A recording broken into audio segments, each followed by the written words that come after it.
back. For this video, I will be sharing my blueberry bars recipe. For the ingredients, we need 3 cups all-purpose flour,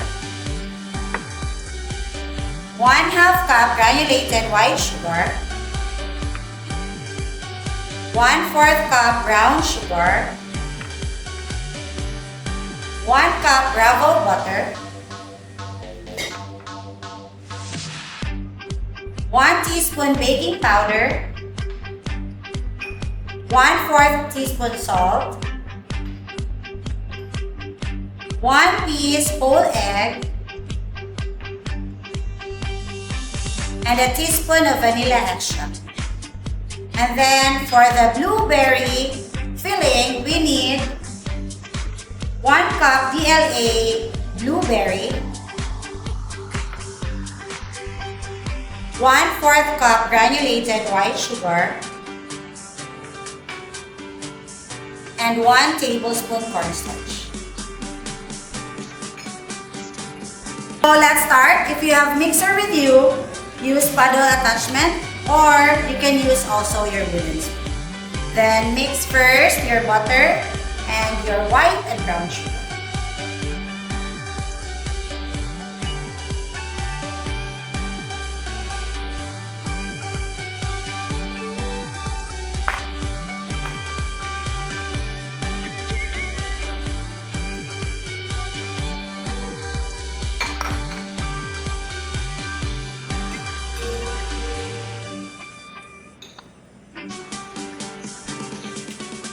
Cream this one around 3 to 5 minutes.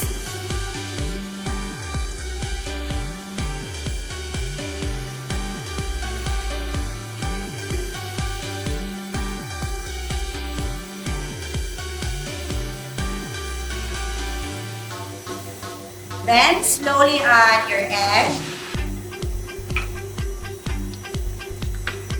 and your vanilla extract.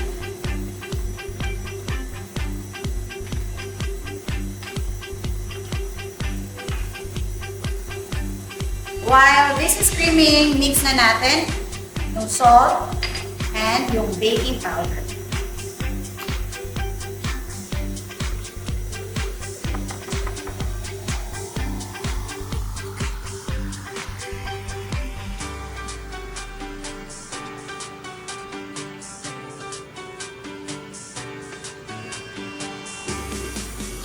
Then slowly add your dried ingredients.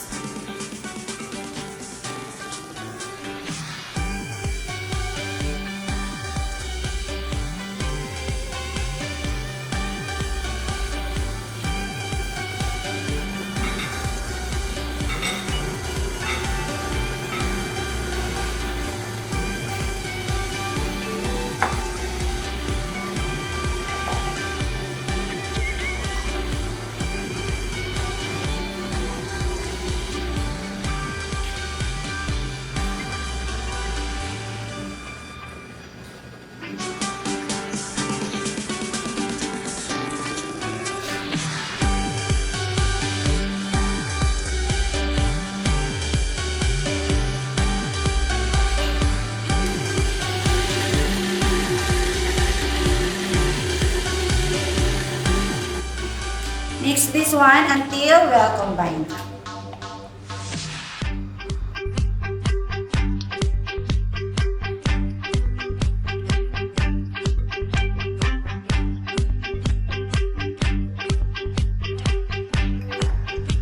Then let's proceed to the blueberry filling. So your 1 cup DLA blueberries plus your granulated white sugar and your cornstarch, mix nyo muna ito.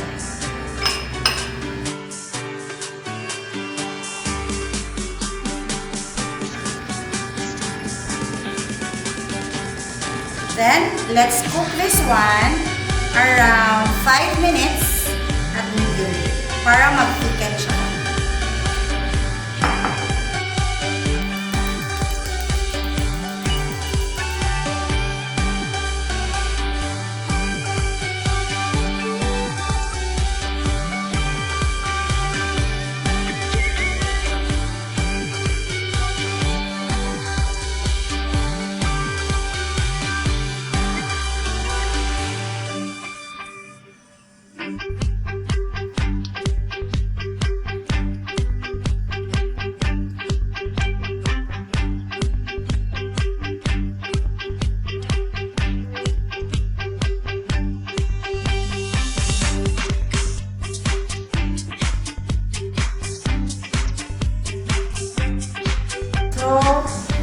ganito lang yung consistency.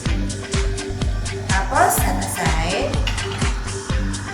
Get your 9-inch baking pan. So, this is 9 by 2 inches baking pan lined with aluminum foil. For our first layer, let's put this one first. Get at least 3/4 of your mixture.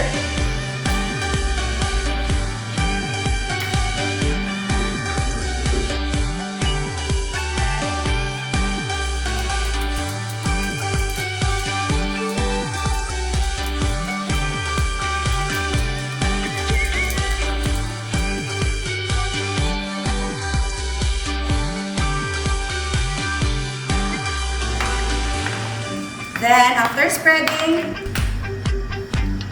sunod mo na yung blueberry.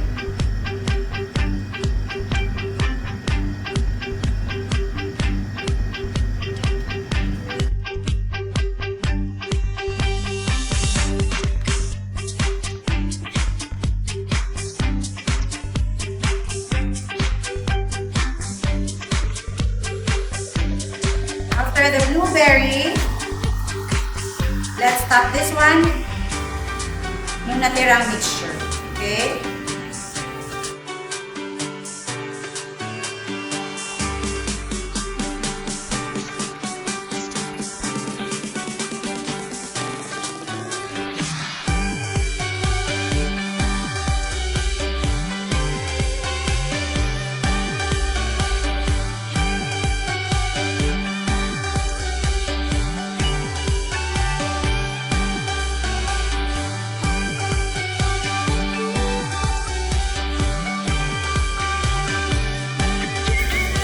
Again, for the blueberry, I use blueberry DLA from Global Pacific.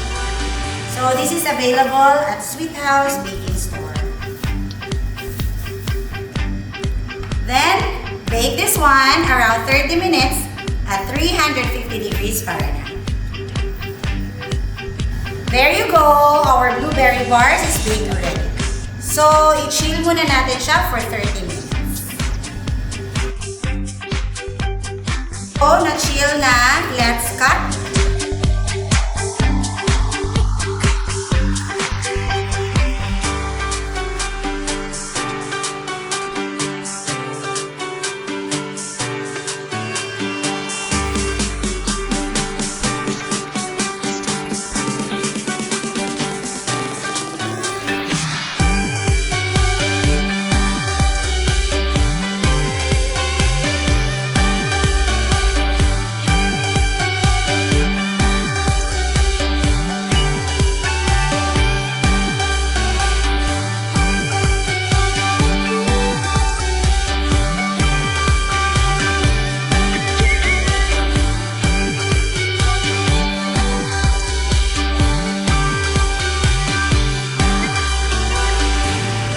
There you go, our blueberry bars.